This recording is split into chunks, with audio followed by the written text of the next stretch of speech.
States of America and to the republic for which it stands, one nation, under God, indivisible, with liberty and justice for all. Well, thank you for coming to Canada tonight. I am not here as the moderator. It's not one of my duties as moderator to conduct candidates tonight, but I'm here as a person who moderates to oversee this evening's proceedings. So, first off, we have candidates for selectmen. Who's here tonight to be a candidate for selectmen? All right, Lou, do you want to come up and? Yeah, let me just shut my phone off. Oh, we could always use a little extra excitement. What are your ringtones? Mr. Moderator, Yes, sir. I believe there's at least some of the school board candidates will be here tonight too. So, Okay. yeah, so All right, good. we could add them on when appropriate. All right. Thank you. I'm Bob tonight. I'm not Mr. Moderator. Well, formalities, we want to respect the position, always my rule. Good evening, my name's Lou Alvarez, I'm running for Select Board. I have been living in this town since 1989 and got involved with the town government, or the planning board specifically, about 4.5 years ago. And during that time I started off as an alternate, and then went on to becoming an appointed member, and then was elected 2 years ago as a member of the board.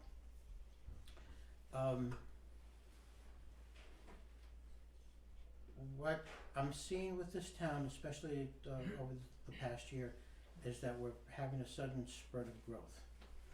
And we're seeing a lot of houses going up. We're seeing a lot of changing, possibly in the demographics, and we need to start paying a bit more attention. The town is growing. The Regional Planning Commission had found that New Ipswich was one of the fastest growing areas in the southwestern part of the state, that our population went up about 200, 210, I believe, during the past 10 years. We probably have almost that much growth just in the past year with all the new houses going up and subdivisions. And we need to start looking at planning for the future. Things that the select board has brought to us is the possibility of developing a commercial area for businesses to start. And one of the areas that they've spoken about is the area right around where Sharon Road, or 123 and 124 split, over towards the town recycling center. We're looking at that, and we have to look at it. The planning board's been talking about it, and they've actually created committees to explore the best way of approaching this. And what we're looking at is getting the community involved to find out what kind of businesses we think we should have, and what kind of businesses we could draw, and which ones would be the most beneficial for the town. It's in its early stages, but this is also going to have to require that we look at the master plan. The master plan, we don't have one here, is basically a document that shows what the town is looking to, its growth potential for the next 5, 10, 15, 20 years. And in all honesty, it really hasn't been looked at probably in, I would say, 10 to 12 years, if not more. And it needs to be updated. And one of the things that we'll do probably within this next year is getting to the point of looking a lot closer, getting that plan, the master plan redeveloped, and find out where the town should go. This is where the people really need to get to be active in that growth. Have the people find out or determine how they want the town to grow, if they want the town to grow, and or if they want to leave it as a bedroom community, which is what we've had for a number of years. And if we're going to go in with some commercial enterprises, do we locate it where it doesn't interfere with the normal way of life that people have wanted, over all these years? There's a lot of people moving in. If you looked on social media, you find that new people love the place because it's nice and quiet, that the people are friendly, that the people are very helpful, and we need to keep that positive look at that, and that's where, the select board needs to determine in which direction the town should really go over the next 5, 10, 20 years. And that has to come from the people themselves. I'm open to questions. Lou, I know you. I'm sorry, you had what, give me a moment? Yes, ma'am. I just wanna know where you stand on personal freedom and personal rights. Oh, I'm all for it. Okay, so when we speak about COVID and masking, not masking, are you for personal freedom where people are adults and get to choose whether or not they want to wear a mask or not? Or whether or not you think that you being, I don't know, the adult get to tell the rest of us whether or not we should wear a mask or not wear a mask? That's a good question. Let me give you a little bit of background of my of the work that I did before I retired. I retired 5 years ago from a medical equipment manufacturer, and one of the things that we had to do, obviously, is it's medical equipment, and you have to go into hospitals. Hospitals had a mandate that all their employees had to have a TB time test, flu shots on an annual basis, and a whole gamut of other exams. For us to go into those hospitals, we had a third-party company certify that we had met all of those requirements. Prior to going in there, I was in the military. Prior to going into that job, I was in the military. And in the military, it's one of those things where they put, several hundred people in a line, and you go and get your shots. You really didn't have to say as to, what you would get, what, you didn't have a choice, for one. Two is if you refused to get the shot and they let you get away with it, and you got sick, then it became bad time for you, so that there was a charge happening against you for it. It's one of those things that I personally just accepted, because that was what I wanted to do at that time, or what I had to do at that time. It really wasn't a choice. And I happened to be in the military during the time that people were being drafted. So, Excuse me, I'm sorry.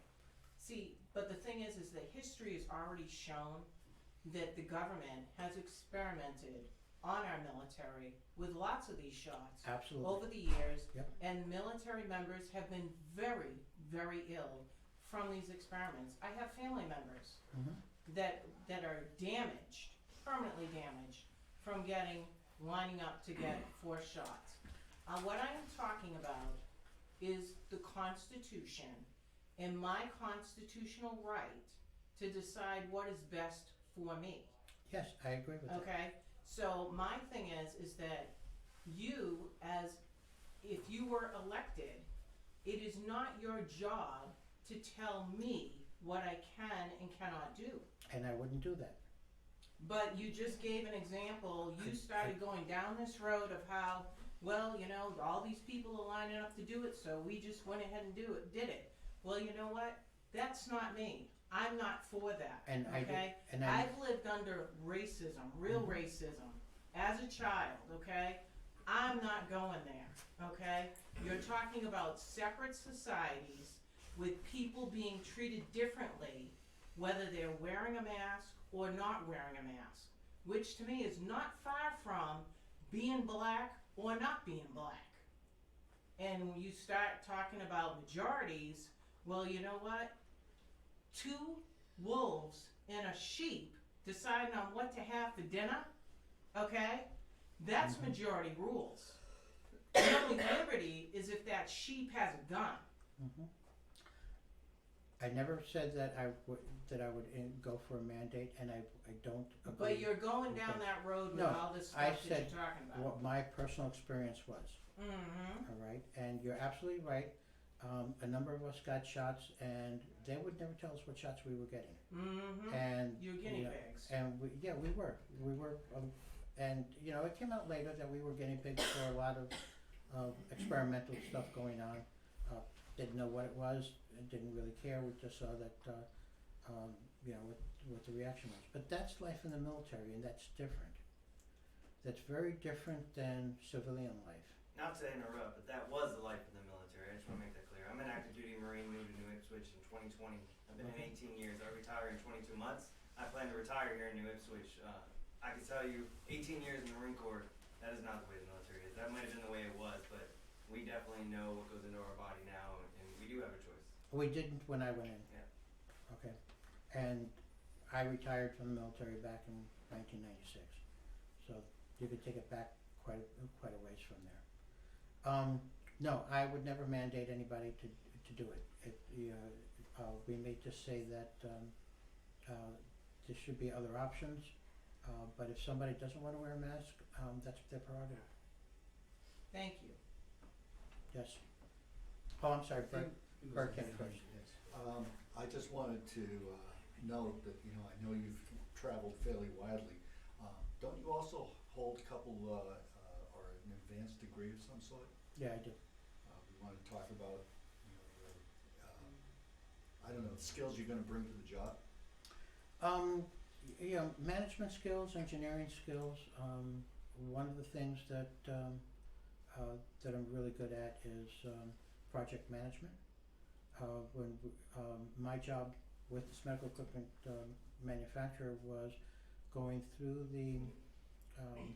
the stages of developing a product, introducing it into a manufacturing environment, and then introducing it as getting it through all the federal regulations, because since we're medical equipment, there's a lot of FDA laws and federal regulations that we have to meet and verify that the equipment's working properly, and then introduce it out into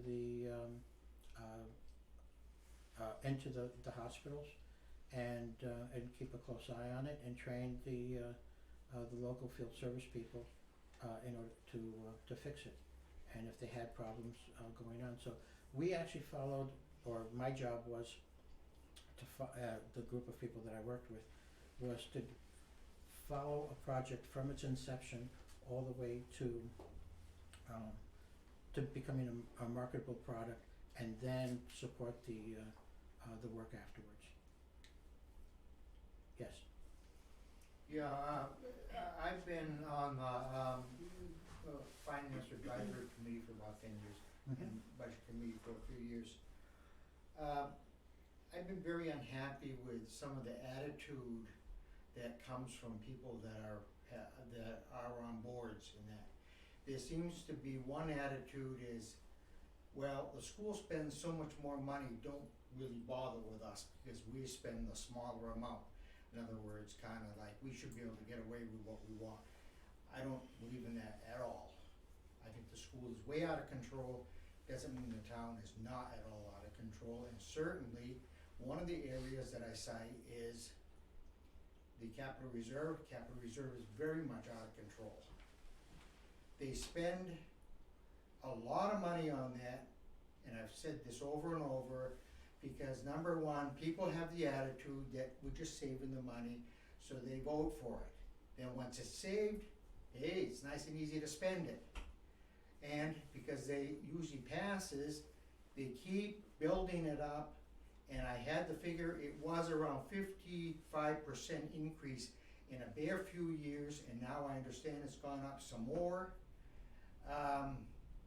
That's an attitude right there, that they're not really looking out for the taxpayers. They're seeing that there's a way they can take advantage of the taxpayers.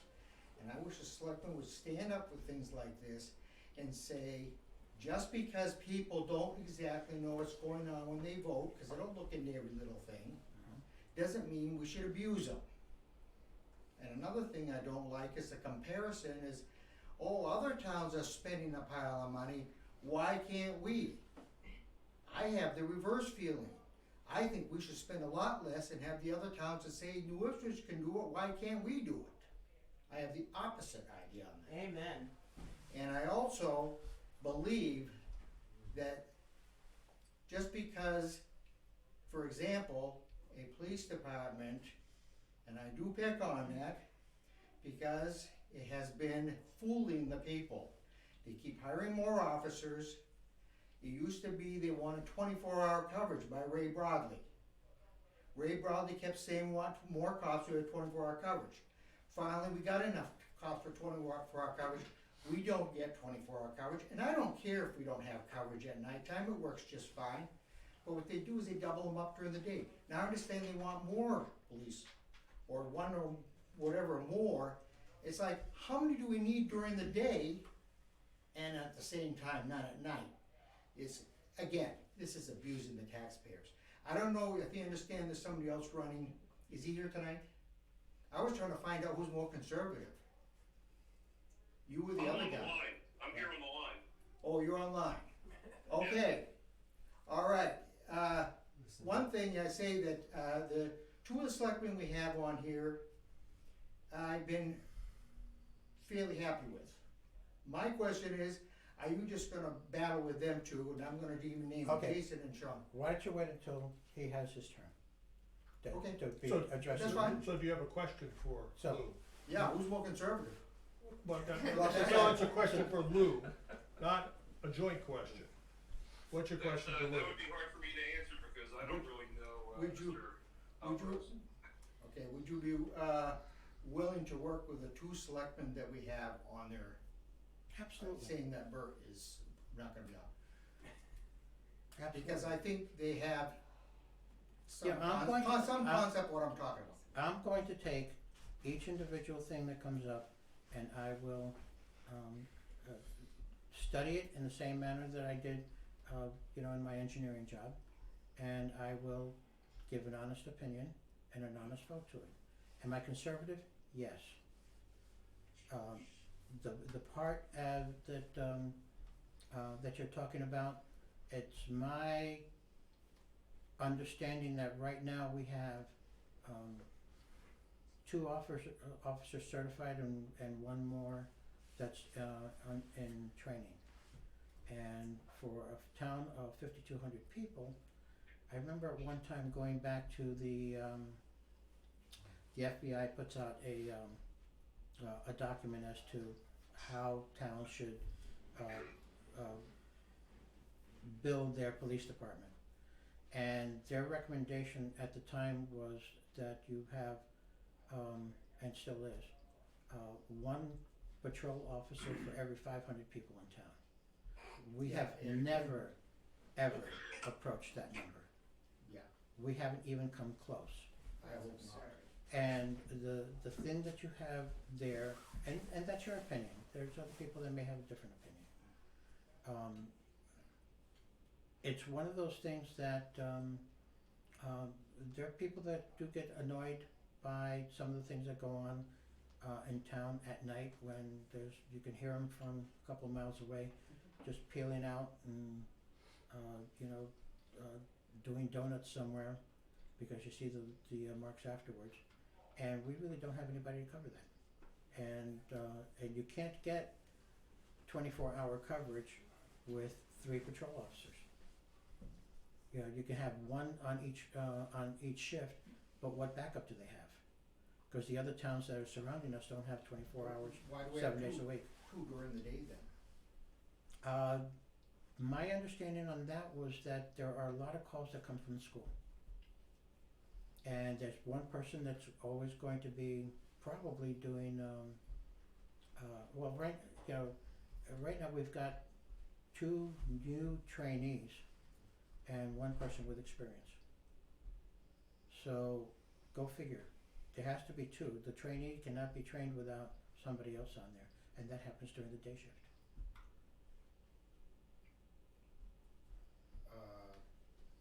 Is this two during the summer too?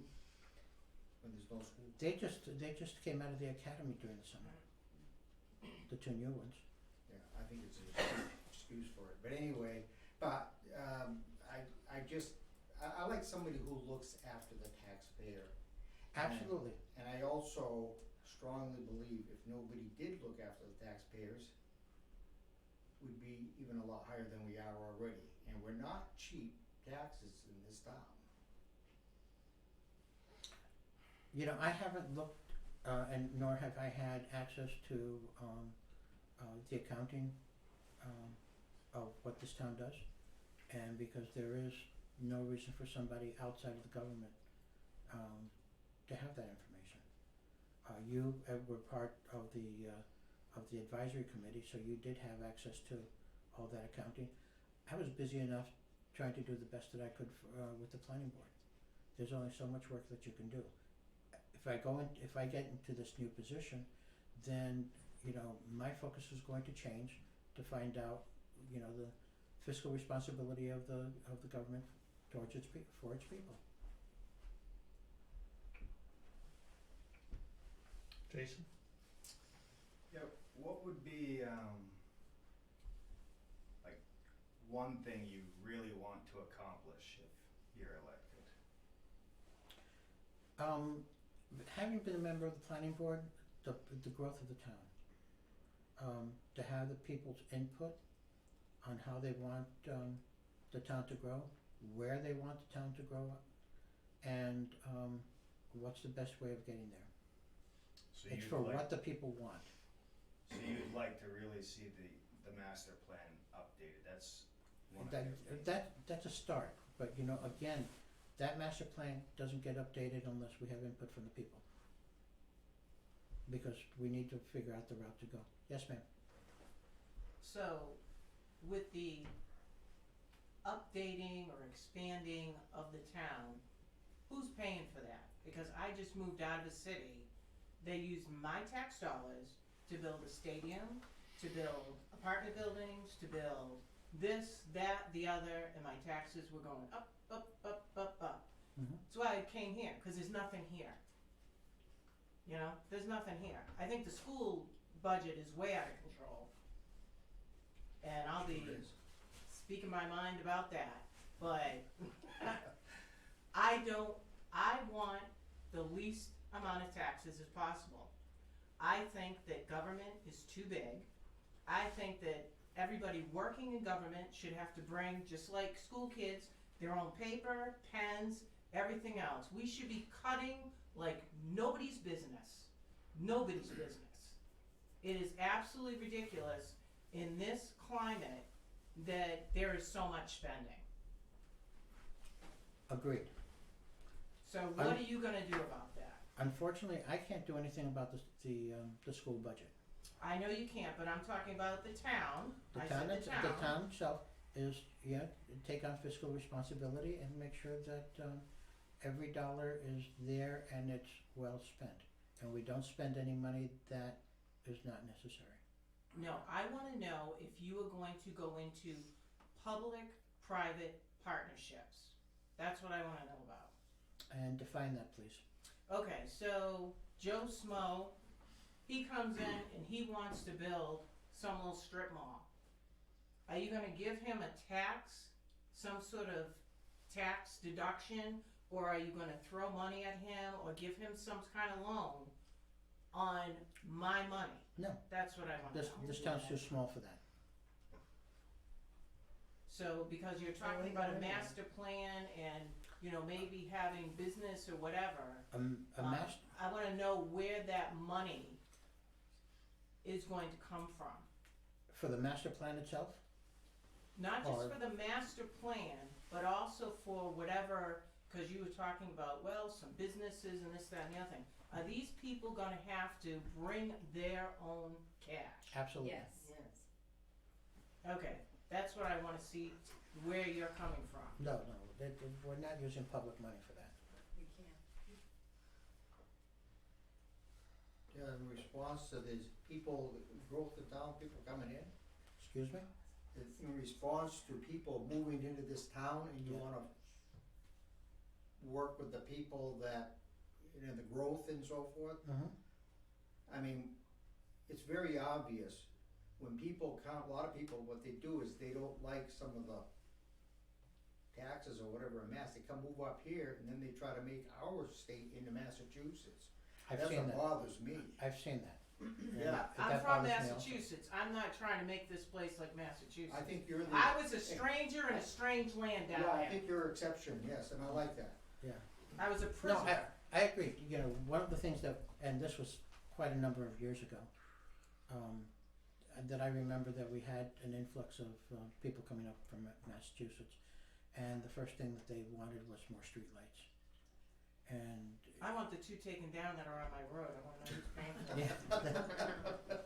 yeah, and you know, and that was, you know, and I specifically remember that as being, you know, comments saying that they didn't like being in the dark, and you know, that they wanted more streetlights, and Get a they were flash. looking for more things, and Pay for you their know, own lights. that settled down. They kind of disappeared, or they finally accepted what country life was like. They're like the Borg. I'm sorry, they're like They're the- like the Borg. oh yeah, okay. Yeah, the other thing that happens as far as, when I hear people got good college degrees and all that, Mm-hmm. I see dollar signs right away. There you go.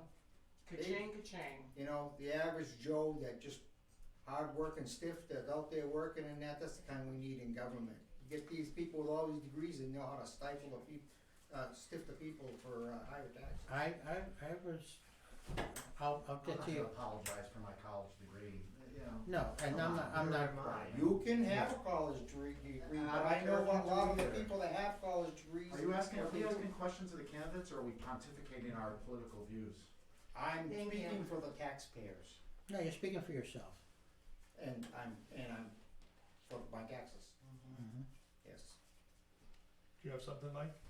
Yes, Lou, you talked about the growth in the commercial area, the possible interest area up there. What did you see in your previous stint on the select board of not looking at that? What do you, why should we look at it? Is there a cost of not doing that excessive planning?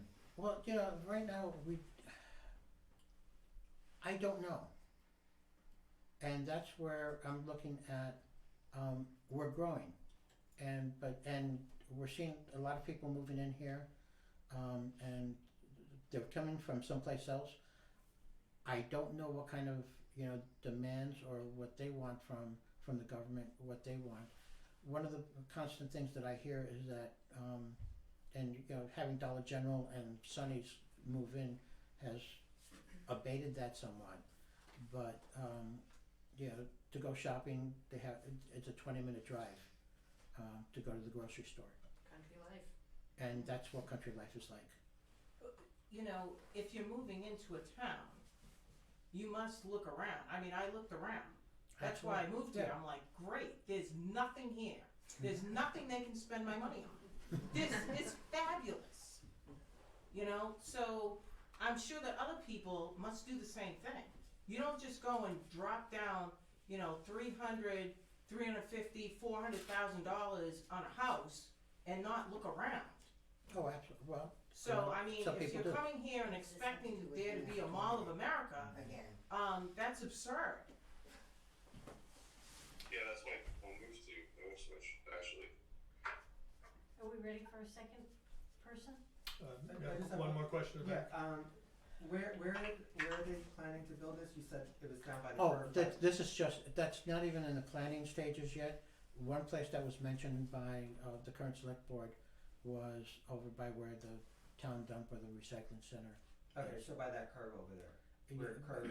You know, yeah, you know where 123 and 124 split. Yeah, I live over there. That's why Okay. the only reason I'm asking is because that curve is pretty dangerous. Like for me to get out every morning. Right, People are doing 60, 70 miles an hour. Yep. So I was just curious because if there's gonna be a lot of traffic, what would be done to abate potential disasters in that area? And that was a previous select board, not the current one. I'm Because- sorry, hold on a second. What did you say, Deb? I said that was a previous select board, not the current one. Okay, that's true, that was the previous select board that was doing it, not the current one. And who owns the land? Roger, go One thing just to point out to him is, that's a state road and we can't do a lot with the road itself. Both of those are state roads. That's true. The state would have to do something. Yeah, Mike? So Lou, thank you for answering my question, because the way you answered my question, it sounded to me like you don't have a plan, you don't have an agenda, but you think planning and looking for the future is the best way forward. Absolutely. That's how I took that. So Yeah. I don't take your answers as you're planning to bring anything in or spend money or not spend money. But it sounds to me like you have an open mind to do what's right, do what the town as a populace would agree to after a good debate, and that seems to me like a pretty reasonable leadership style. So thank you for answering that question in that manner. Thank you. Yeah, I mean, it was like, when I came into with the planning board, I didn't know what I was getting into. And it's, you grow into something, and you have to find out how it works before you can go in and make decisions about it. And that's going to be the same thing with the select board. It's a new adventure, it's going to be a new learning curve, and I'm a conservative person, always have been. And that's one of the reasons why I had a hard time with my undergraduate studies, because at the time was Vietnam era. There was a lot of protesting going on campus, and I make reasonable decisions, and I have to know all the information before I make a decision. And going into something with a predetermination of how you're going to change things without knowing how things are actually running is the wrong way to do it in my book. I have one other question I want for both candidates, so if you can hear me. Well, why don't you save it? Just ask Lou right now, the other candidate's not on question time yet. He can listen. I can hear, but I'm having some trouble. So Okay, if you could put the phone or whatever you use closer to the people that are speaking, that would be helpful. do you believe with inflation the way it's out of control, where fuel prices are out of control, and world situation, and you name it, do you believe that we're gonna have a crash in the economy and that we are gonna be dealing with people having a hard time paying their taxes? Are you asking me now? Well, I don't think I can Well, yet, but yeah. you can when you're ready. he can ask you that same question afterwards. Okay. I don't know. I think what's going to happen is, if people are unhappy, if the population is unhappy with the way and this is, we're talking federal government, which has absolutely nothing to do with disposition. So I'll make that clear. If people are unhappy with whatever current leadership they have, whether it be at the town level, the state level, or the federal government, then it's up to them to express that at the voting booth and go for a change. Yeah, that's obvious. Okay, and that's not something that at the town level, that we don't control the price of gasoline. We don't control the I'm rate of talking about inflation. economy being turning bad, and that we should be thinking about it when we're raising taxes. How are we gonna be able to withstand this kind of tax increases? That's a much larger conversation than what we're talking about at the town level. I mean, to put that into perspective, the town recently bought had to buy a new pickup truck, and found that due to inflation and the shortage of vehicles and everything else, it cost about 20% more than what they had originally planned for. Is that anything that the town needs a truck? alright, what do? Do you say, no, we're going to put it off? The other truck wasn't worth, keeping. Buy a used one. They've Okay. done that in the past. Yes, ma'am? To kind of come off of his, just something for you to think about, or maybe you've already thought about. What happens if there is some type of crash? What is going to happen when hundreds or perhaps thousands of people in this town cannot pay their property taxes? Is there some, because we're cruising our economy, whether, like you said, it's kind of federal, but it's going to end up being a local issue. Mm-hmm. I don't have an answer for that because I don't know. It's hard for me to even visualize that things would get that bad. Because property taxes and vehicle taxes, people are gonna start having problems paying that stuff I agree with you. in short order. So there should be a plan for that. By whom? By the town should have some sort of backup. Because something's coming down the pike. You don't have to be an economist to see that there's a huge problem. Right, but that same type of problem is going to be much more than, I realize that, we're talking about the town level and the impact it'll have on this town. Mm-hmm. But that's going to be a much larger problem for every town and every state. Yes, but I wanna know what this town is going to do. I don't live in other towns, I live here. Okay, and without having any experience on the select board, and I have no answer for that at this point. I just remember I'm going into this with my experience on the planning board, with my experience as an engineer, with my experience of solving problems. And that's what I've spent my whole life doing, is solving one problem after another. My daughter brought me in many years ago to school as for a show and tell type of thing. She was probably about 8 or 9 years old, and her said that this is Mr. Fix-It. I don't know what he does, but he must be really good at it because he makes a lot of money. And for a 9-year-old to kind of visualize that, and that's what it was. And basically I went there and showed the class how to make a motor, and every one of them just took some popsicle sticks and we wound some wires around it, and they got all excited about stuff like that. But it's one of those that when you get to a point and you see what the problem is, then you can try to figure out what your solutions are at that time. Okay.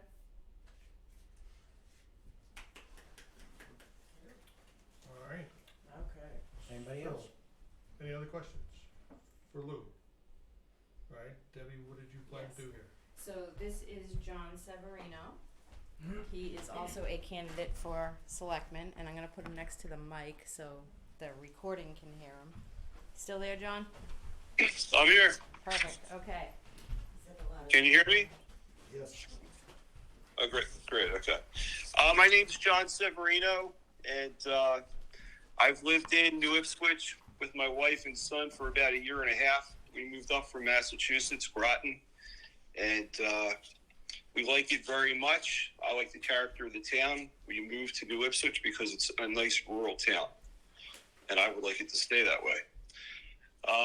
I'm an attorney. I've been an attorney for 30 years. I was a trial lawyer for 25. Now I'm working as a auditing attorney for a company that does contracting work for insurance companies. So right now I'm working for State Farm. So I'm not actively in court anymore. Also, I'm not licensed in New Hampshire. I'm licensed in Massachusetts and Maryland.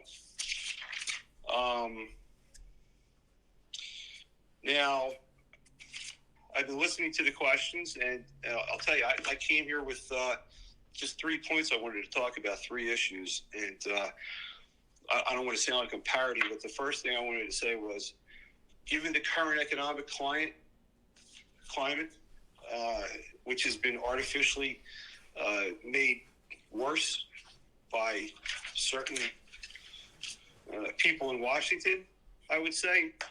I don't think taxes should go up. I don't think any cost should go up for the next 3 years. That's how I feel about it. With inflation going up, heating oil doubling in the last 12 months, we don't need to add new taxes unless it's some sort of an emergency. That's how I feel about it. Now, that being said, there are two other issues I wanted to talk about, and I don't know how. I think they could be handled pretty inexpensively. The first is there's a speeding issue in town. People just speed right through. And I think something needs to be done about that.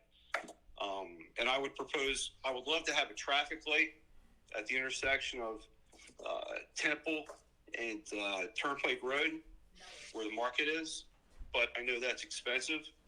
I think the same thing could possibly be accomplished with maybe speed bumps, the kind of speed bump that has a crosswalk on it, that kind of thing. And maybe strew those around through other intersections. So the speeding issue I'd like to deal with. The other thing is broadband. I think that just needs to happen. That needs to be improved because a lot of people, number one, they rely on their cell phones primarily when they have to make emergency calls. If they can't make a phone call and there's an emergency, then they have a big problem. So I think that needs to be dealt with. I think that's a priority.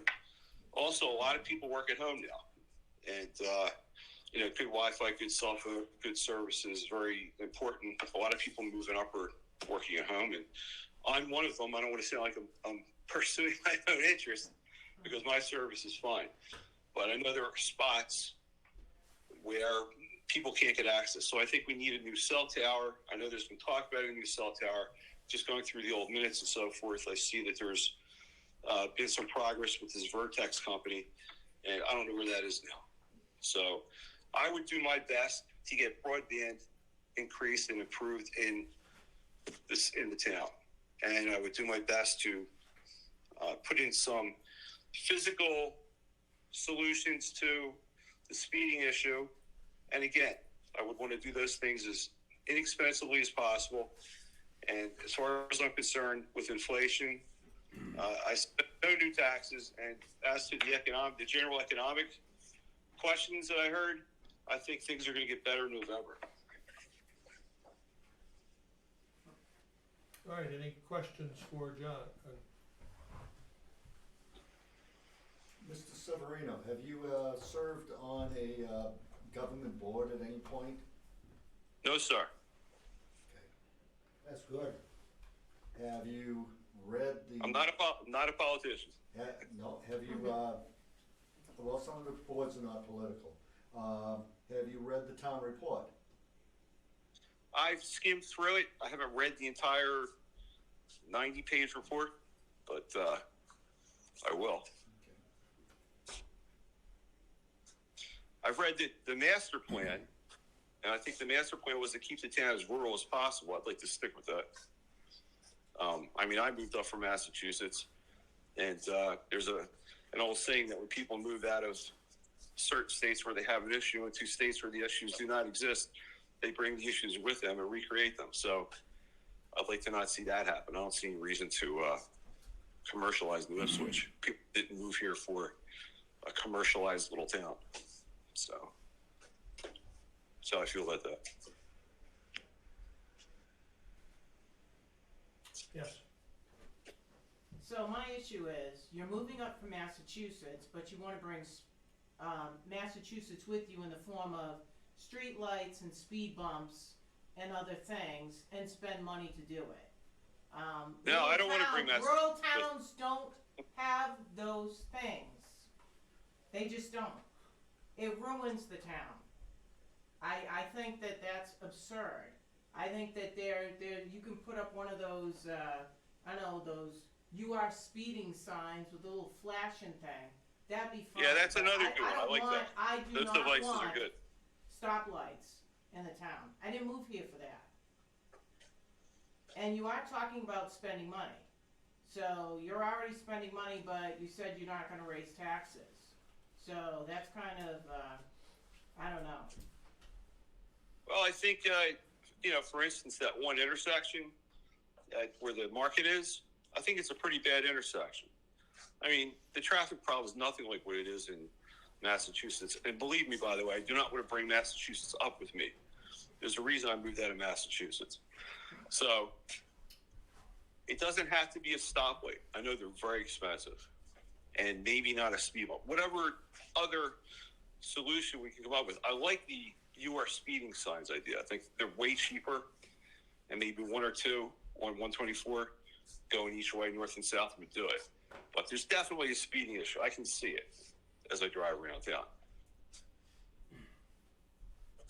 But you're gonna impose, because to me, no one else in the town seems to have done anything about it, but yet you think that it's a problem and that it needs to be dealt with, but it doesn't seem like the town itself has an issue.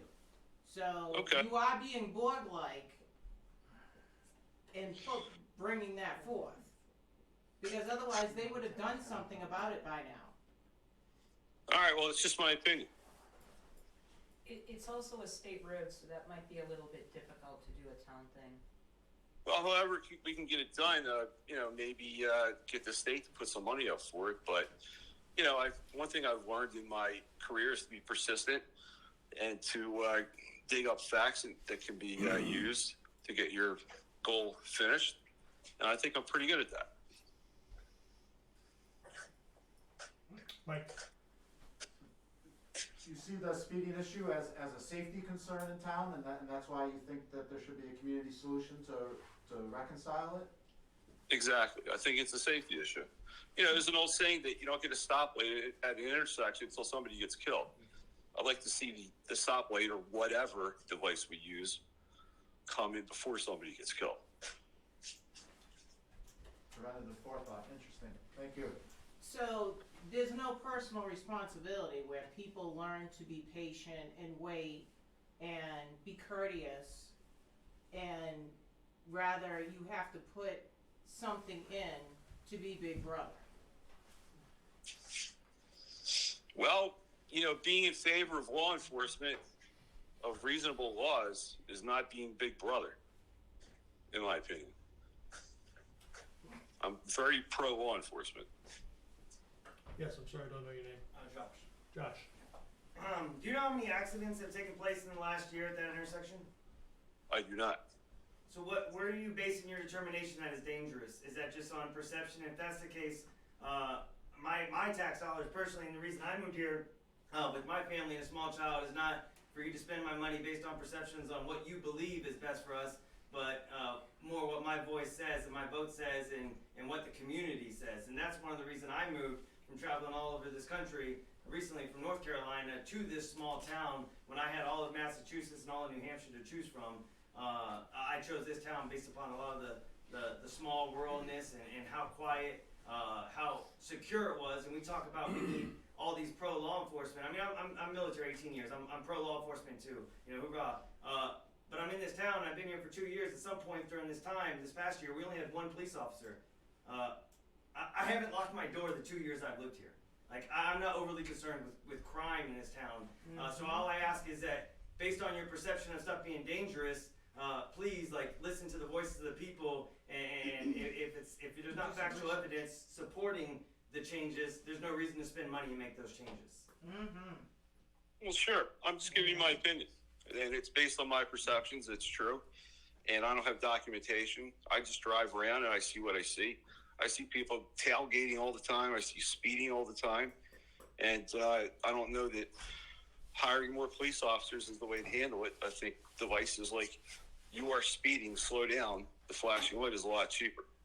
So I'm just telling you what my opinion is, what my perception is, and I'm not a politician. Barriers on every road preventing the deer from running in the cars. Jim, you had a question? Yeah, I'd like to get off this subject, and since you are a lawyer, one of the first questions that was asked of the first candidate was on personal civil liberties. Yes. And where is your stance on personal civil liberties, specifically when it comes to mask mandates, vaccine mandates, and I would extend it to our Second Amendment rights and gun control. Amen. I am pro Second Amendment. I think the mask issue is over. I don't think there was ever really any science that proved the masks were effective.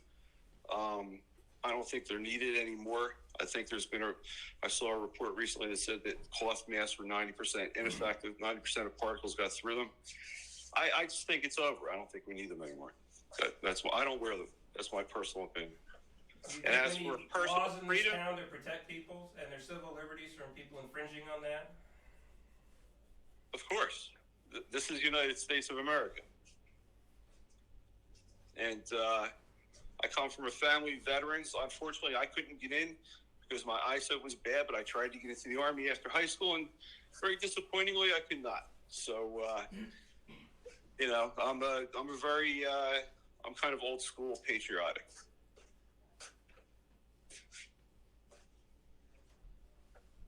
All right. Any further questions for?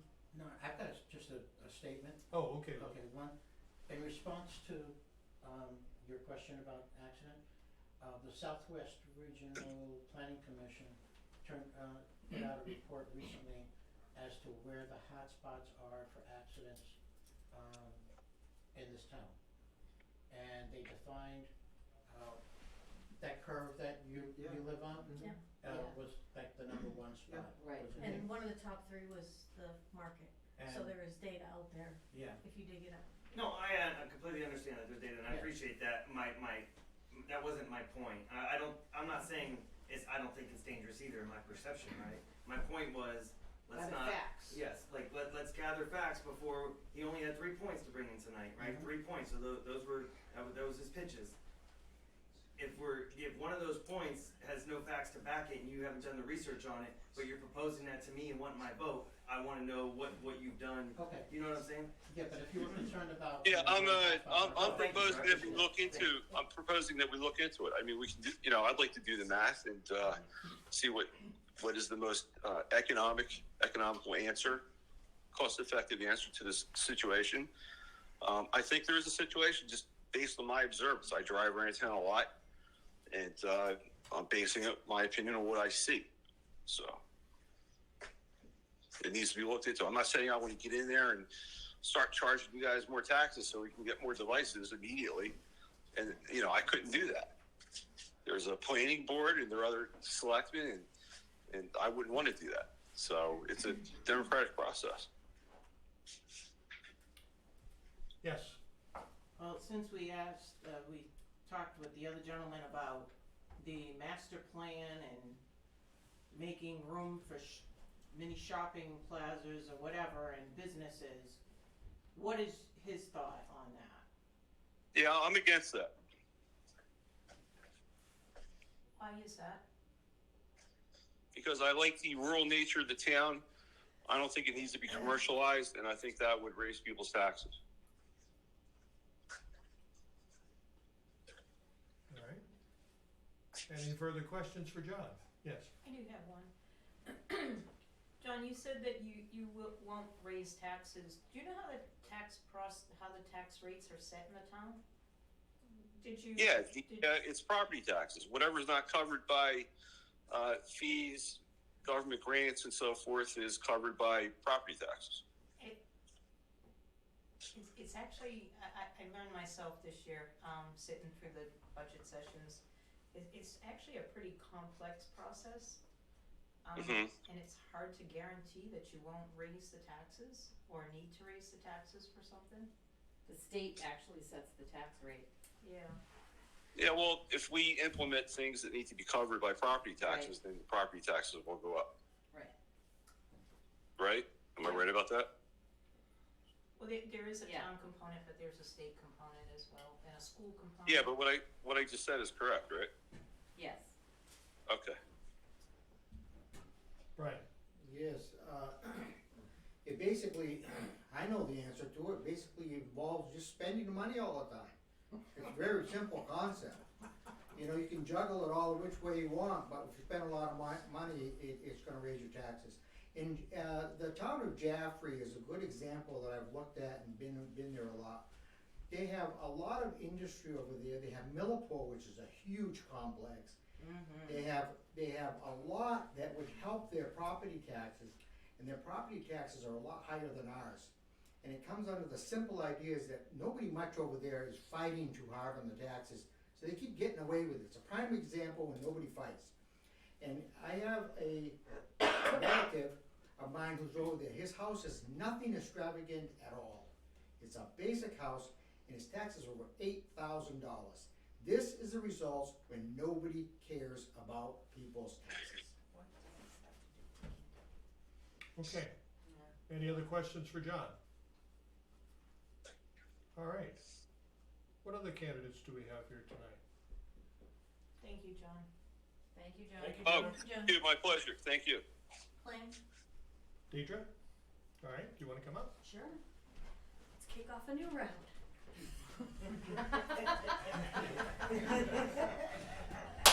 All right. There you go. You have a 10-minute limit. No. We're setting time limits now. Thanks. Could I quickly ask one thing? Are you the only one running, and is it a vote for two? There is, from my understanding, a vote for two. There are 3 running. Correct. And what are you running for? Planning board. Oh, okay. So my name is Deirdre, when you find it on the ballot, but I go by D. Nobody hardly even knows how to say or what my real name really is. D. Daly, and I have been in New Ipswich since 2010. My husband and I picked this as an area for him to retire, or for us to retire. I grew up in Nashua, but my husband is a 40-year veteran who retired in 2011, 2012. So we've been here ever since. My background by trade is a physical therapist, but I work in industry. So part of my, the things that I like to do are to bridge gaps in areas, and the gap between health and business is something that is the area where I work. So I go into workplaces, we help industries put healthcare providers into their workplace so that people are working with the frontline folks and it's not isolated in a formal setting. So it's a really neat area. I wound up coming to start at the planning board because we had a builder who went bankrupt, and we were forced to try to figure out the realm of homeowners associations. And I joined the planning board as an alternate, and then went through a big steep learning curve through state and veterans on the board. I was a junior member for a long time on the board.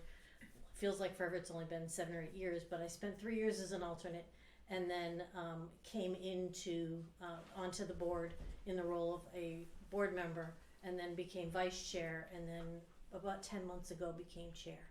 So that's kind of my history.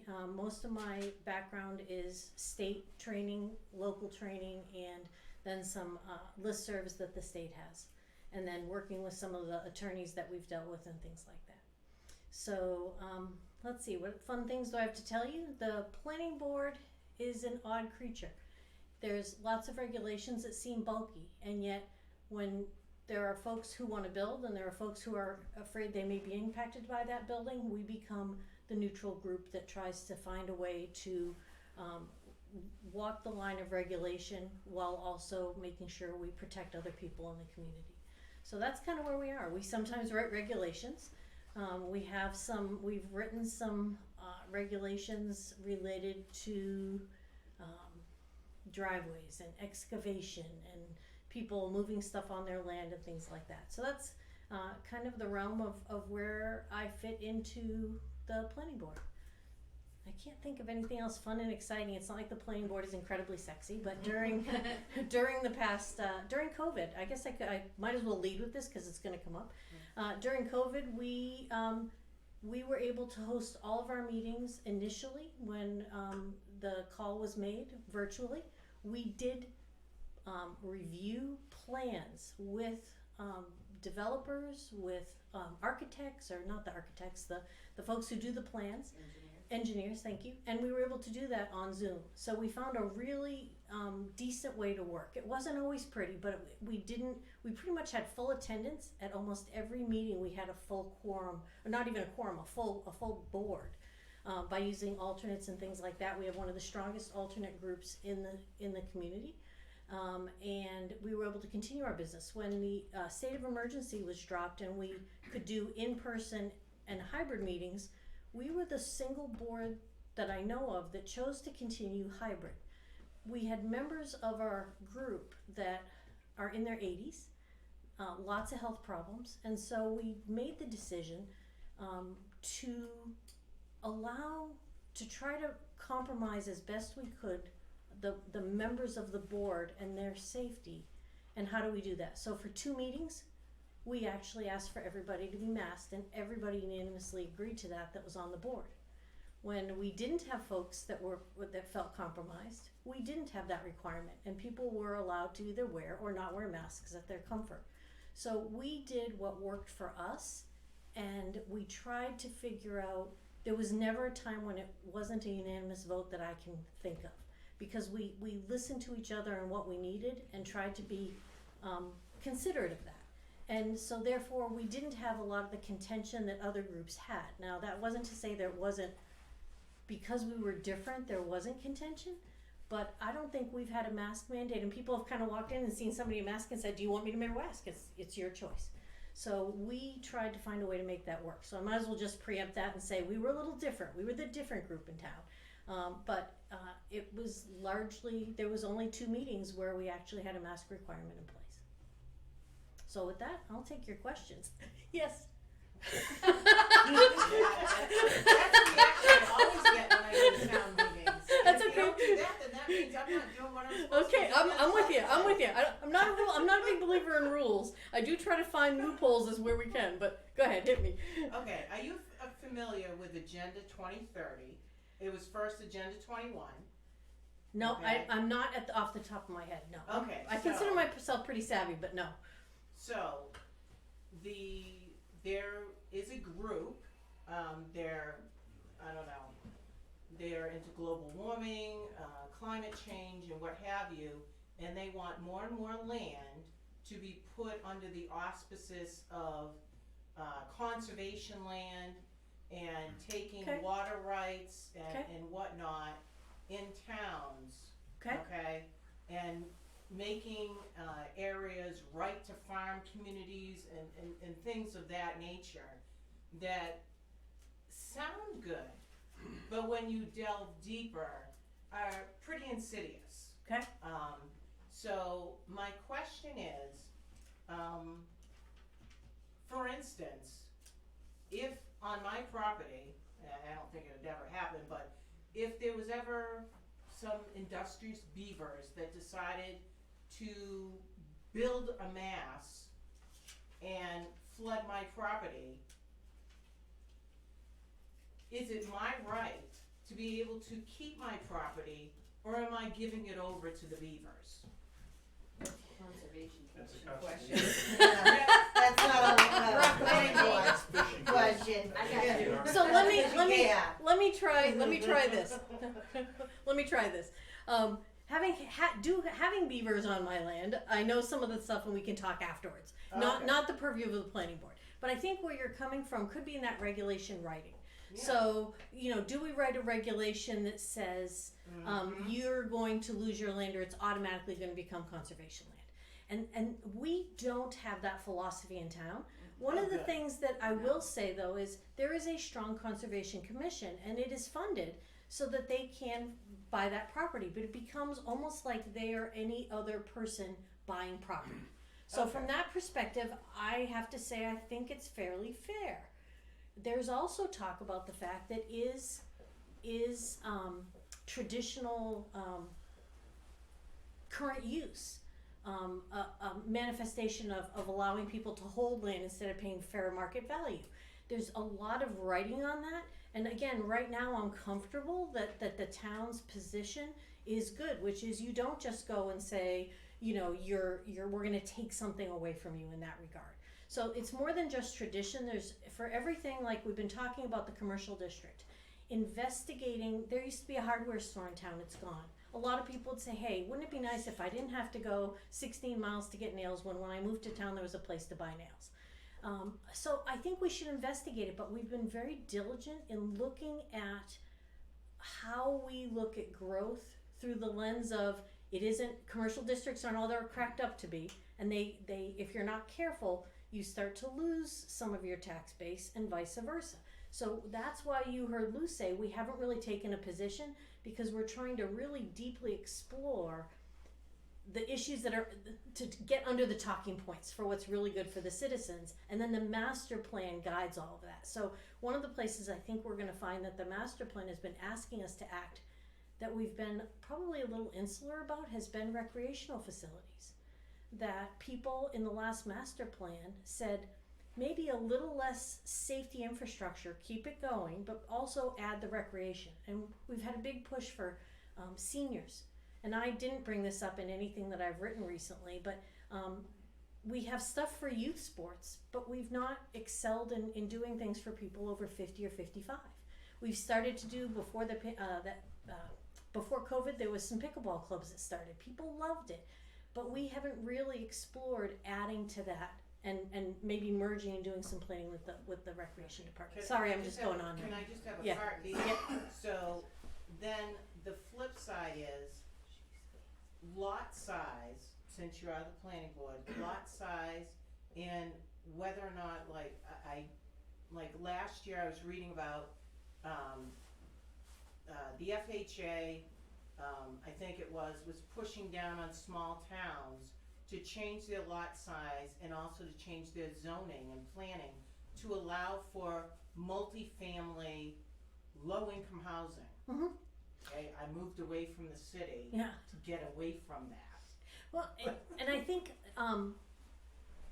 income aside, I don't think we have any low income type properties, but the town has provisions. There are certain parts of town that are, I think, a 1 acre minimum, and then the more outer bands are 2 acre minimums. So And now they're gonna stay like that? there is also a provision for what's called cluster development. So let's say, and I'm going to speak really arbitrarily, and it's going to be Okay. really on the fly. Let's say you have a 50 acre parcel of land. You divide that up, it's 25 buildings at most. Sometimes it's not even that, but roll with me.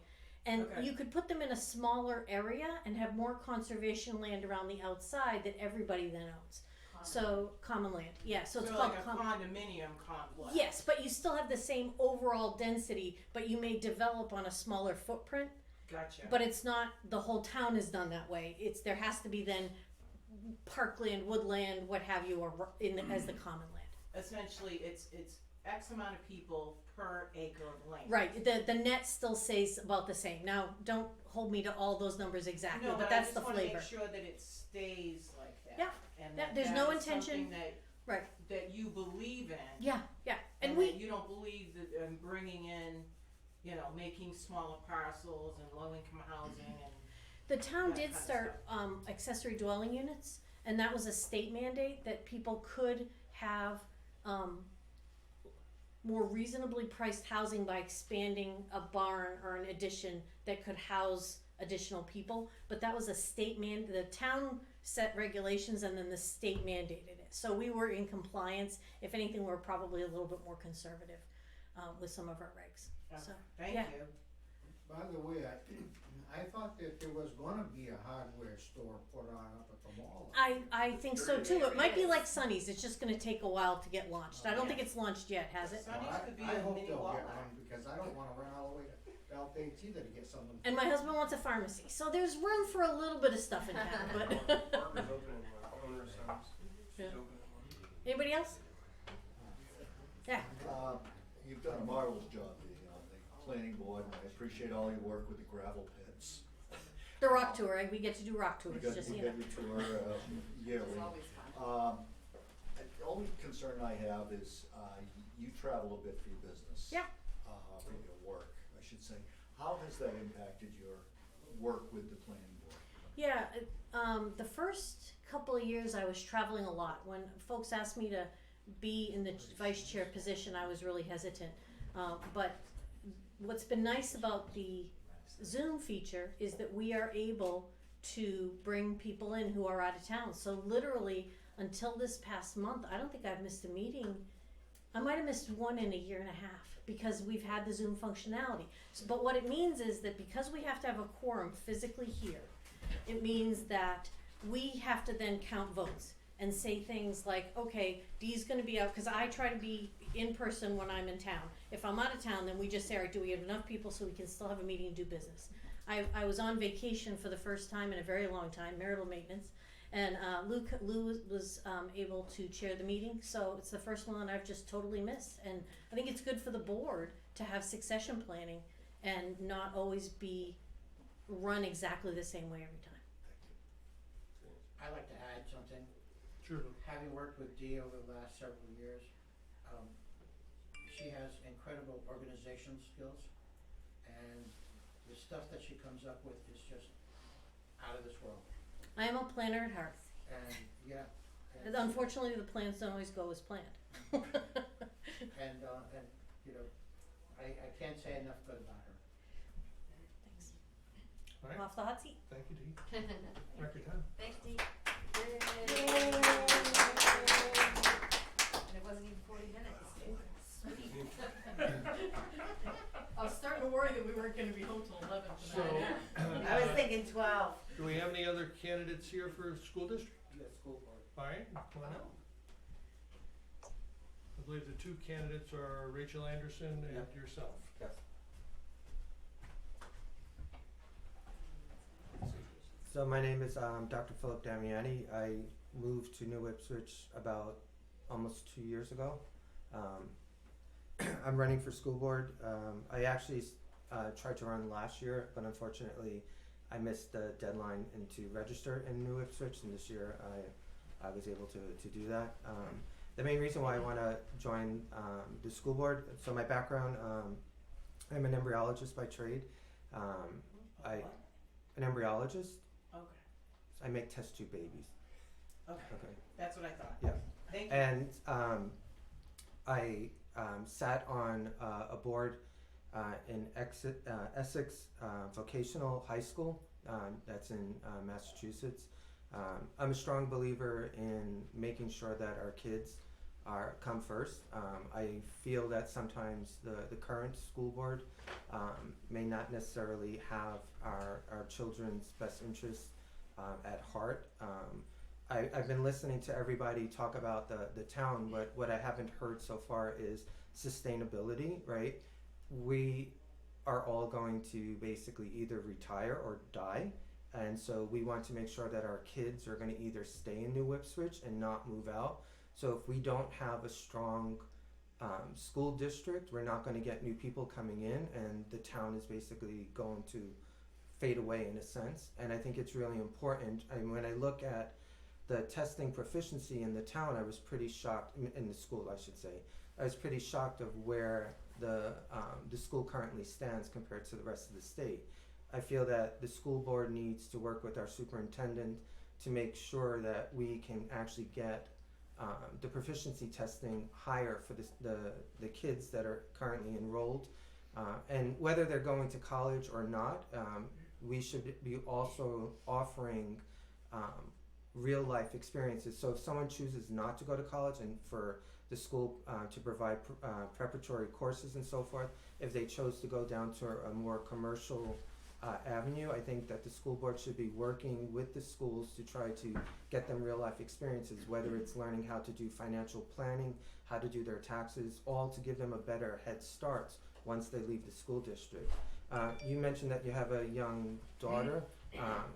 I feel that, you know, especially young women are kind of discriminated against in the school systems. I'm a strong believer in the STEM, which is science, technology, and engineering and mathematics. I think that, you know, I spend a lot of times going to many high school, elementary schools to talk about some of the things that I've been able to do, particularly for young women, because I think they've been pre-programmed that, you know, they're not worth their ability in the sciences or in the mathematics or in the engineering field. And I think that, you know, as a school board member, I'm going to fight to make sure that we have those types of programs available.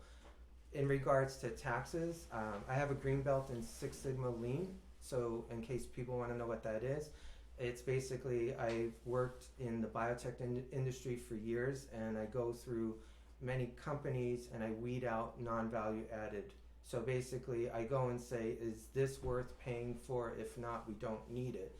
In regards to making sure that we have programs, I feel that we should be evaluating programs that we can get funding from, whether it's from the state or from the government first, and making sure that we have those programs in place before we then start going and changing the school board budget.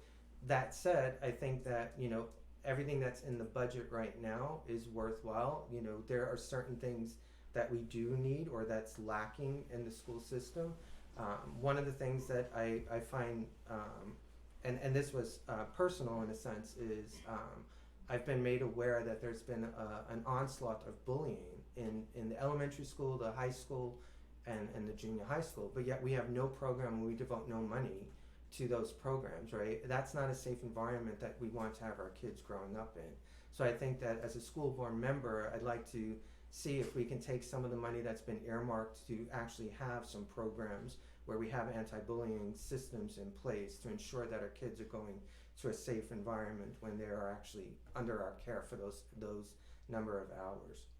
And I'll get off my soapbox right now if there's questions. Yeah, I figured you'd have a question. Oh, yes, I always have questions. Okay, what's Just your, fair warning, I'm from New York, so I can okay, hold my own, that's and I have a fine. hot Italian temper. Okay, so what is your stance on CRT and sexualizing children in the school system? So I actually have an alternative lifestyle. I moved up here with my husband, so I feel that if we are going to offer those types of programs, I think parents have the option of not allowing their children to participate. I don't think we should be forcing certain programs onto onto our kids, but again, growing up the way that I did, I know what it was like to be picked on and bullied and so forth. I didn't have the resources at the school to help me through those systems, right? Instead, I kind of internalized it. I basically devoted all my time to my academic. I'm a black woman. I know about race. No, I know, right? So, And so like, really. right, but the point is, right, those resources weren't available. I'm 56 years old. It was hard growing up, right? I don't want to see kids our days now having to go through what I went through or what you went through during that time, right? So I think we owe it to our kids to provide them the resources. If somebody is struggling with their sexual identity or their race, we owe it to them to provide them the resources. Okay, so you've talked about sexualization, okay? Now, what about critical race training?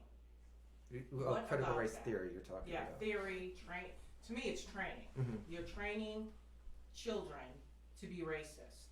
You're also training other children, black children, to think that they're stupid and that they're oppressed and that they're a victim. So what is your stance on that? So Because on the one hand, you were talking about STEM, right. but now it seems like No, you like CRT? No, I don't. So for critical race theory, right? I think when you look at that, I think both sides of the stories needs to be shown, right? That's history. Right, and so that's the point, right? There is history, and then we should not blur history by saying that's critical race theory, right? For example, slavery did occur, right? Mhm. It was in my opinion, completely wrong, and it should be taught so that we don't go down that path again, right?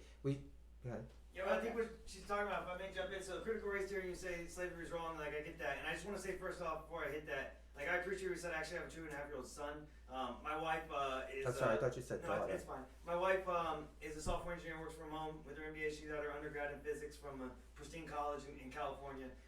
That's where she grew up, and I met her. So I appreciate that. I see the mansplaining, and she's a senior manager at her job as a QA VP.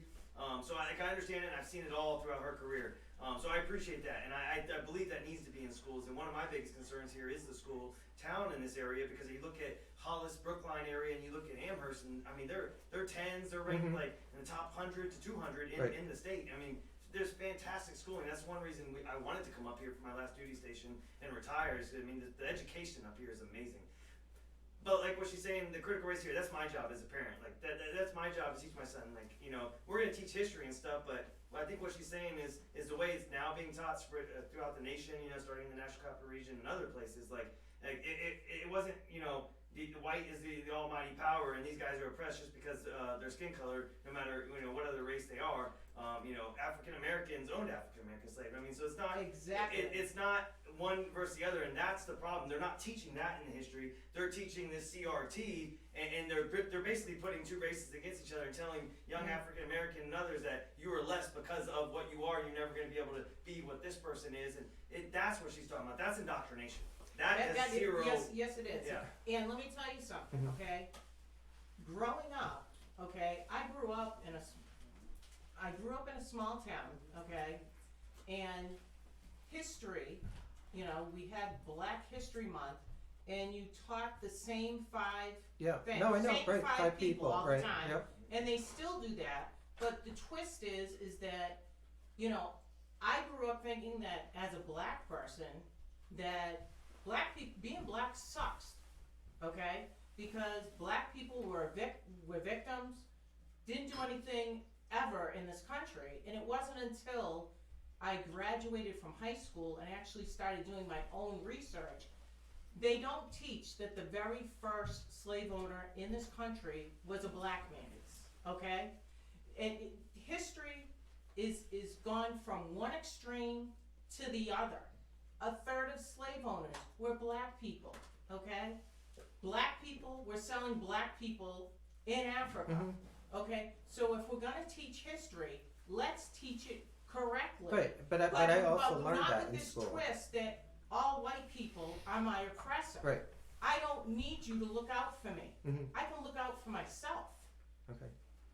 Okay? So that's what I'm saying. Go ahead, Mike.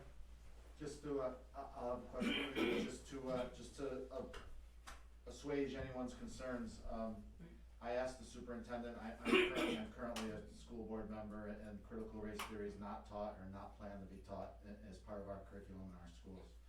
So that Phil fortunately has, should he be elected, has no danger in influencing that. But it's also hidden insidiously in a lot of material. So I just want to make sure that it's eradicated. Okay. So, Phil, you said some things, you know, the importance of a vision for the school and looking forward. You know, so what do you hope to bring from your professional career? You served on a school board or An advisory board. Yep, an advisory board. Right. What's your thought? You know, our school board is in charge of keeping the students safe and providing for an education that the community can afford. But what would you see as you know as your number one goal going into the position? So I think for me it's a matter of making sure that we as a school board work together with our superintendent to make sure that we have programs in place that really put the student first. I think sometimes, you know, going to many of the school board meetings, there was a lot of politics that were added in or brought into the school board meetings that really didn't have our students' best interests put into place. So for me, I think, you know, coming in and being new to the town,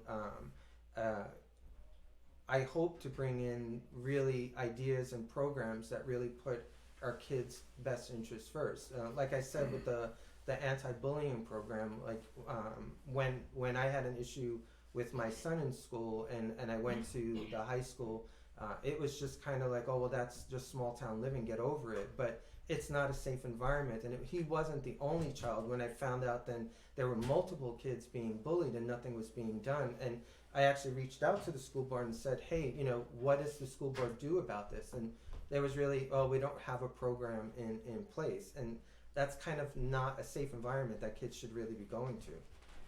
Now, do you think the social media contributes Yeah, to that? so, and in fact, I actually learned something because I found out, which I wasn't aware of, that in New Hampshire you cannot videotape anybody without their consent. And during that time, when my son was assaulted in the school, it was videotaped, which made it even worse because it went around on social media, and then found out that potentially those individuals could have had charges pressed against them. So I think that social media is an issue with our school, but that's where I think that we need to provide those types of, and when I say me, I mean the school board, right, should be working with the schools to provide programs to teach kids how to properly use social media and so But forth. why does it have to cost money? It doesn't necessarily have to cost money. There's probably potential grants that are out there. I know for No. I'm talking about, you're talking to us. Mhm. Why can't, when I was a kid and we were in school, they talked to us about things. Right. And I don't believe it costs any money. The police officer would come in to talk about crime. Right. Or to talk about drugs. Yep. I don't think they got any money for that. No, I don't think- the school I- paid them. And I don't think it was a grant either. It was the local cop that came in. So my thing is, I think that, you seem to be talking about grants and money. I think that things need to be learned need to learn how to do things where it doesn't cost any money. Right, but I have to slightly disagree, because a DARE program does cost money, right? So whether you paid for that police officer from the school to come, somebody paid for his time to come to that program, so it does cost money.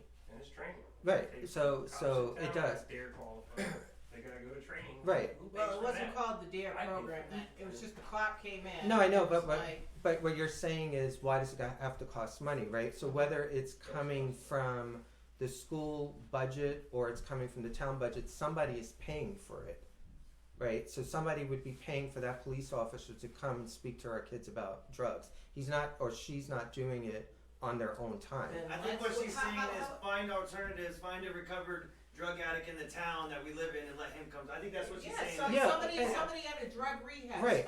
find volunteers Yeah. to come and give up their time. Yeah, and that's For why I free. was saying that there are also grants that are available Out to. of the box. Mhm. But I didn't say that it would be coming. That's why I said that I would go for grants first. Yeah, but see, that's the thing. Why are we? See, we shouldn't be thinking about money. We should be thinking about not spending money, because see, essentially, you're still spending my money, because then my taxes aren't just for the town; they're for the state. So that's what I'm saying. Think out of the box. Mhm. Think not spending money at all. Period. I'm curious about your Greenbelt Mhm. and whether or not that you've had an opportunity to explore any projects within the community on that level, and or whether or not that's something that there's a format for within the school, tying the school board and the school together in Greenbelt projects. No, not outside. So mainly my Greenbelt, like I said, I use potentially at work. I haven't looked at any other projects outside of the school board to potentially use it. And I also have a PMP, project management certification. So because you had mentioned that you were a project manager also. I spent many years as a project manager in the biotech industry also. But I haven't really looked to see if there were other programs outside the school board. Being new to the town, it's kind of an eye-opening experience about some of the committees that are over here. For me, like I said, it was mainly for the school board. Obviously, we're new parents. We adopted an older child, so when we first moved to new towns, we never really looked at school districts because there was no need to. Then obviously now with a child, it's kind of a top priority. Honestly, I think I would have. I didn't research as much when we were looking in this area in regards. I was under the same impression that New Hampshire had a really good school district. When I did actually go to the high school and meet, that individual's not there anymore. But one of the guidance counselors, I was a little shocked in regards to pre-planning for students, for example, summer reading programs and things like that. They were non-existent, and I was like, okay, so basically we let our kids pretty much waste away during the summer without continuing some of their education. So that was kind of a little bit of an eye-opening experience for me. And then when I saw that there was school board meetings, I decided to attend, and then thought that maybe if I apply, I can make a difference.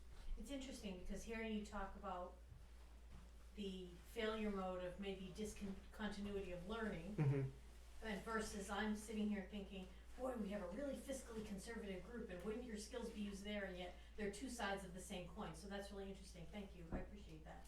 Yeah, that's a good point, actually. That's brilliant. With the green belt and a PMP. Yeah. Because I'll I'm take saying that I got green belt and anymore. I'm going through PMI right now in my master's program as a side to get my PMP too. So that's awesome. My one concern too, and I don't know if this is correct, that you could address too, but like you talk about school, I learned a lot of my stuff, anti-bullying and other stuff through sports and in high school and stuff. It was very upsetting to me to learn that Messina High School doesn't even have a football team. Is that true? No, they don't. As far as I'm aware, they don't have a.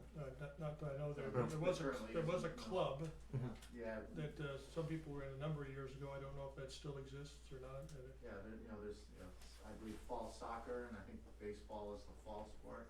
They have a track, don't they? Yeah, Also, track, yeah. baseball, Track. basketball, volleyball, yeah, there's plenty of sports. Golf. I think it's just our enrollment, a full 22, 11, 22 football team, I think that would probably be the prime issue, but. So I think for me the issue is if we don't make the school system appealing for individuals to come to the town, right? The town's eventually going to fade away, right? Our property values are going to go down because basically no one else is going to want to come to town. You're talking about the planning and the hardware store and stuff like that. It sucks, right? To drive. I go to Amherst to go to a Home Depot. I love it. So I mean, Yeah, I no, do right, too. but I'm on. it's still, if you need to run down to just get, I mean, I honestly Prior proper planning. but like Sunny Market, I just recently started going to because, you don't even know that it's kind of in that little area and what they actually have to offer. Instead, it ran all the way to Hannaford or Market Basket in the next town over and so forth. If we don't have some infrastructures that are coming in for the town eventually fades away. For me, it's the children that are our infrastructure, right? We need to make sure that they're getting a fair share in regards to education. So whether they stay or not, they can come back and say, okay, they may decide to move away, and then you always tend to go back home, right? We want them to come back, bring their children the next round of future New Ipswich individuals back to the town. But if we don't have a really strong school system, I don't see that happening. You may want to come because it's a rural town and so forth, right? But eventually, we'll all fade away in a sense, right? If we don't have future people coming into the town is worthless, in my opinion. When was New Ipswich established? I have no idea, honestly. 250 some odd years ago? 1750. Have we made it way yet? I'm not understanding that concept. No, so my point is, right, you come here, right? You're born and raised in New Ipswich? I was born and raised in Maine, ran around in the Air Force for 21 years. Okay. 11 assignments, you name it. Right. And we decided to come back to New England and we threw a dart. We just got lucky. Yeah, and so I threw a dart and that's how I ended up here also. But the town I grew up in, this town's been around for 250, 260 years, so I don't understand that concept about fading away. So in the sense that if we don't have, Matt. Oh, no. You're just scratching. Yeah. I'm saving my question for when it's my turn. My point is that if we don't have a good school district, right, kids will eventually leave this area and they may not come back because they either didn't have a good experience in the school, or if they do decide to come back, they may choose not to because the school district isn't as good, right? Right now, I believe the last time I checked, it was 3 out of 10 for considering some of the other areas like Hollis, you mentioned, was 10 out of 10. They have a better school district. So the idea is to make us just as competitive as some of the other towns, right? Not raising taxes or anything like that, but to try to give our kids a fair shake, right? They deserve just as good of education in the next town over. I totally agree with that, but I find my experience, and this is just talking about, is the opposite. Both my kids grew up, I got them both through college. Guess what they did? I got my college degree. Yeah, come on. right, and, Mm-hmm. and I did the same thing, I got my think college I don't degree, think right, The school system's gonna hold the kids here. I think the school system prepares the kids for life. right, and then eventually, And where so, their life so wait, is.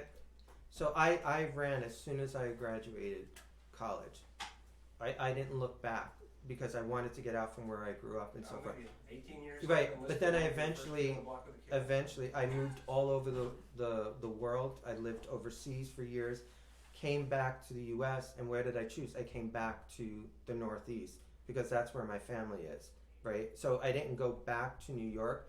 I chose to come close to where I live. And my point is, like I said, when I moved initially back, I didn't have a child. I didn't care where I lived because the school districts didn't matter to me.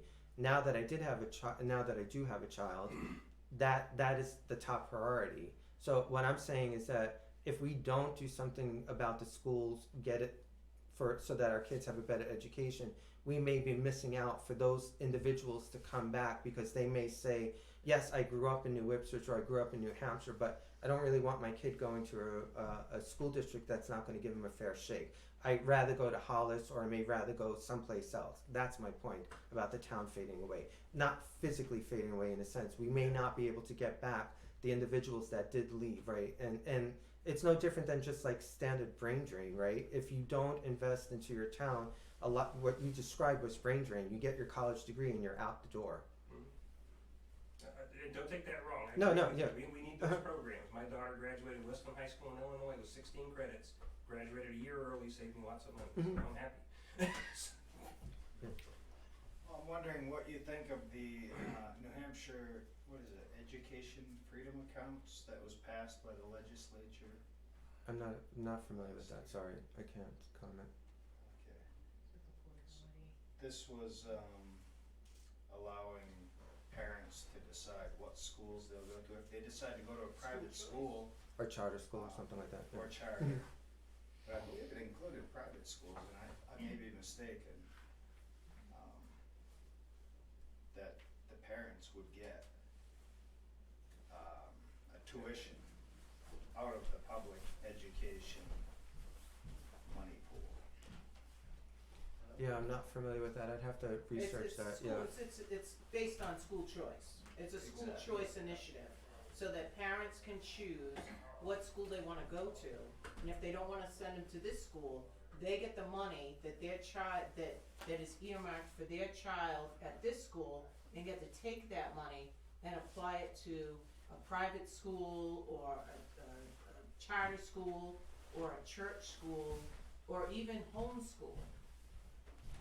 Yeah, I'd have to research that. I'm not familiar with that. Yeah, I find that kind of a little strange, but I'd have to. It's a real thing. No, it's a real thing. I'm not running this year, so, but yeah, I'm semi-familiar with the details of that, and it comes down to philosophy with that law that was passed, right? You know, where is the accountability of that money if it's given to a parent to, and the amount of money a parent would get from that bill, would it really help somebody afford to pay the full tuition of sending that person somewhere else? It may not, so it may not help people go to a better school, you know, so there's many sides to that issue. Again, my feelings on public education, you can anytime call me up on the school board member, but today's not my day. So you're saying that someone couldn't take that, your attitude is that if it doesn't pay the full boatload for a private education, that they shouldn't have that choice, because my sister sent all 4 of her kids to private school, and so to get part of it paid for would have been wonderful. It doesn't matter that it doesn't pay the whole thing, but even part of it being paid for would be wonderful. So, and it doesn't necessarily have to go directly to the parent. If you want accountability, okay, where is it gonna go to? That, you know, it's easy enough for the treasurer to send money to whatever school. I mean, the state has companies collect child support from Mhm. companies and sends out child support. Well, it can be done the same kind of way with the Department of Revenue, sending out money to, you know, we've collected all this money, it's gonna go to XYZ school because you've got this kid, this kid, this kid, this kid there, and instead of them being in the Public public school. school. I think a Six Sigma green belt experience, I think, is a very, very valuable skill that any organization can learn from. So I think that's a very valuable skill you bring to the table. You know, the school is a $18-19 million business organization. There's 19 plus. there's a 19.4. there's a business office, there's a business office, and you know, and per the latest deliberative session, I believe 69% of the budget is, you know, salaries and benefits. So it's important for us to make do with what else is left to provide for that education, as well as get the best teachers, because the teachers make the students, right? It's on a person-to-person level. So there's many things we could do to a PMP certification, Six Sigmas, I think bring some good skill sets to the table. So do you happen to know what the ratio of administrators is to teachers or to students? I thought the ratio was 10 students or so per teacher. I don't know about the administrator. Because where I come from in Worcester, Massachusetts, there were 2 administrators, 2 or 3 administrators for every teacher, which is absurd to me. And the school budget was it was like 60 or 70% of the city's budget. Yeah, I don't mean, believe there's that many I administrators. think that we spend too much on this stuff. Yeah, there isn't even an HR department for a $20 million business, so we're getting by pretty lean right now. $20 million is too much. I'll just mention, my daughter's a graduate from Messinic, well, through Boynton and Messinic, but the number that bothers me is that it's $19.4 million for the budget, and they're graduating, 55 to 80 students a year? Mm-hmm. That seems to be like a very excessive number. Mm-hmm. I wasn't really, when my daughter was in school here, I really wasn't satisfied with the results, that she wasn't really prepared for going to college when she graduated. No, I agree, and I agree 100%, and that's the reason because I don't feel my son is being challenged at all. That's right, exactly. At the school currently. It was one of those things that she did come back to the area, all right, but she went to, she said she wanted to go someplace warm, and we settled in on going to University of Arizona down in Tucson, and then she came back to New England after going there and getting tired of it. It was too big of a school for her, for a small town girl, and she ended up finishing off in UMass Lowell, and actually graduated with a master's degree in physics, and now she's actually even working on her PhD, and she's a physicist up at Dartmouth Hitchcock Hospital, which makes me a proud dad, but she lost a lot in trying to catch up on the education she didn't get at Messina. Right. And I found that to be problematic. And also the idea of $19.4 million to graduate at best 80 students is kind of like an unbelievable number. No, I have to agree with you in regards to, in my opinion, and again, it's only a short period of time that I'm in the town. I feel that, my son isn't challenged enough in the school, right? He's in the high school. I can't really talk about what's going on right now in the elementary school or the junior high school, but just my experience for these 2 years, I feel that, the program isn't preparing him, whether he's going to college or even in regards to just real life, right? Because there's certain things that that I knew.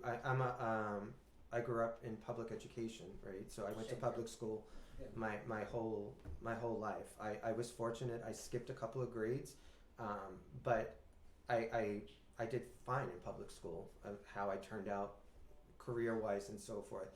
So I think public schools have a lot to offer, but I think they have to work with the superintendent, the school boards, the schools themselves to make sure that we have programs in place that keep our kids engaged and provide them the benefits that they need, or the head start that they need. So I hope that if I am on the school board, I could work with Dr. Martin and the other school board committee members to make sure that we start putting programs in place. The budget, I'd have to look through to see, you know, where that is being divvied up in regards to the cost per child. I the last time I was at the last I believe it was like maybe 8,000 or something like that, or more per student, the cost per student. But to really find out what that money's entailing for them to be able to provide in regards to services and curriculum programs, I think is important.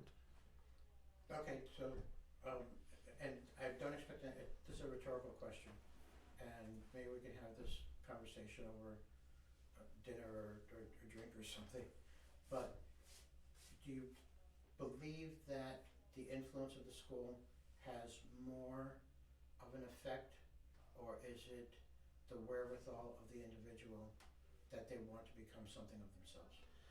So that's And a I fair. don't want an answer. Yeah, no. I think it's a fair question, because I think it's really what you. It's a combination, right? Because, like I said, I went to public school. My siblings all went to public school.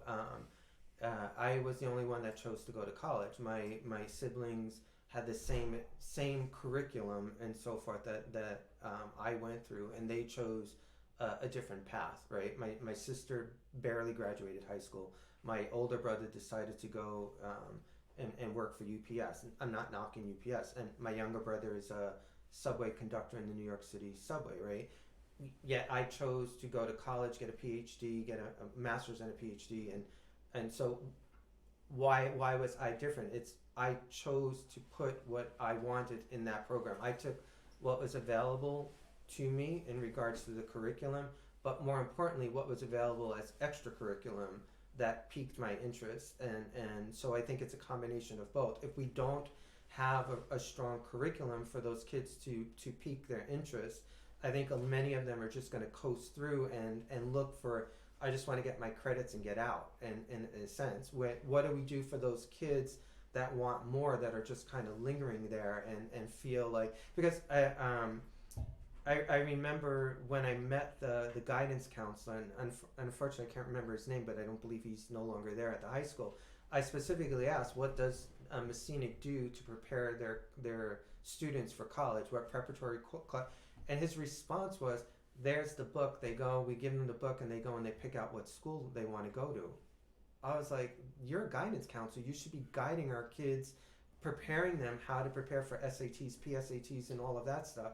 And he's like, we don't, and he came back, it's like, most of these kids are going to just go and work for their family business. That's here or there, right? If they're going to work for their family business, they still deserve an education when they're there.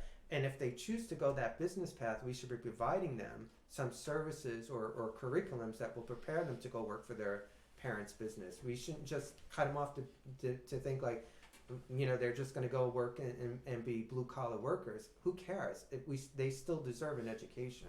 So I was a little kind of taken back by that whole system, and I thought, honestly, before we had moved here, I'm like, okay, did we make this the right decision, knowing that this is how it was being taught at the high school level? I can only imagine what was going on in the junior high school and the elementary schools. Yeah, and that was the experience that I had, my background's similar to yours in that when we moved to the United States,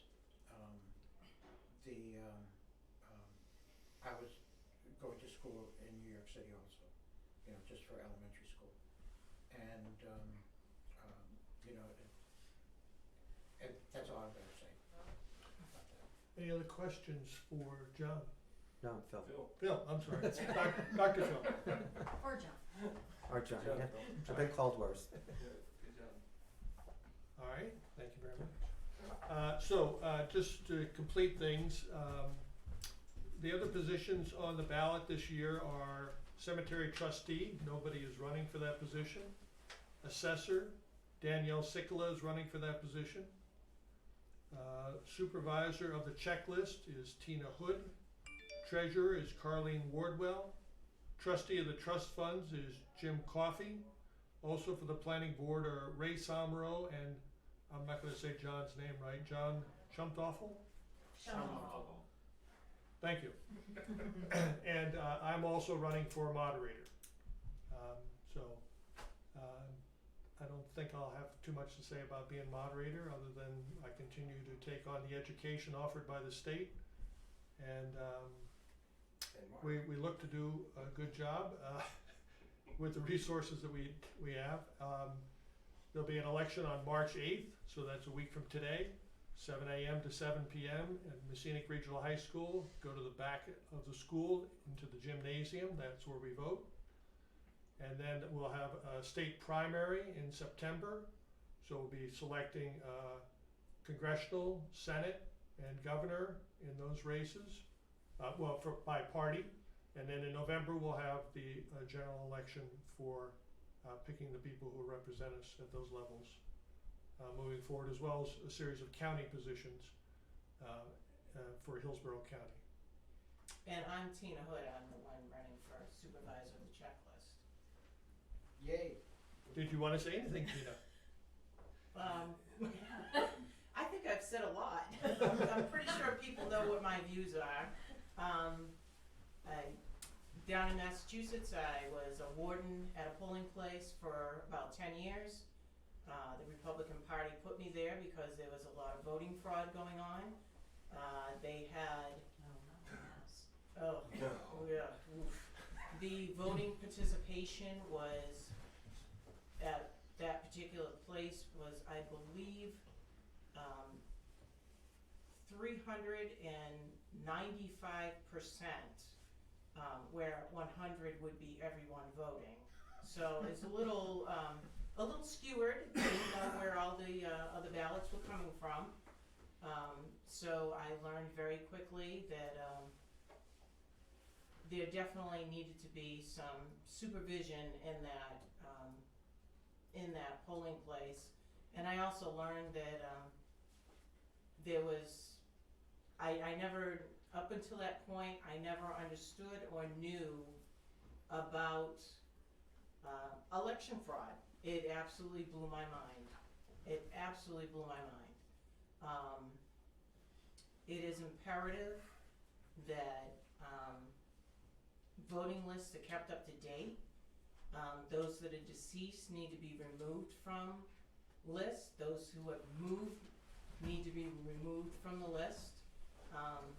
Things need to be kept tightened up, otherwise you have participation over 100%, which cancels out everybody else's vote. And it's illegal and it's wrong. I can assure you we don't have 100% participation. We'll be lucky to have 30% participation But next week. even still, even at that rate, you still only want the people that actually should be voting. No argument there. I'm not trying to cover up. I don't believe you will find that behavior here. We also just You finished never we just finished a 10-year purge of the voter list, which took it from over 4,000 down to about 3,350. So Yeah, about I heard about that. 650 people were removed from the rolls. And deceased voters are removed on a regular basis. And if a supervisor finds out sooner, they can make that happen sooner as well.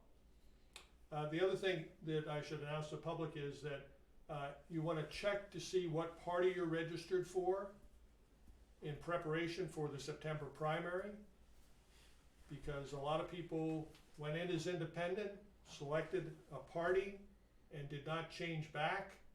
And so that's the party that you're going to be voting for in the primary, unless you take action to check that out. There's a copy of the voter roll in the lobby here at the town office for people to check that on, or you can check when you come to the polls next Tuesday to make a modification on that. So you want to make sure that you're able to vote in the primary the way you want to. Currently, the New Hampshire primary is still open, so that if you're an independent, you can choose which party you want to vote for at the primary.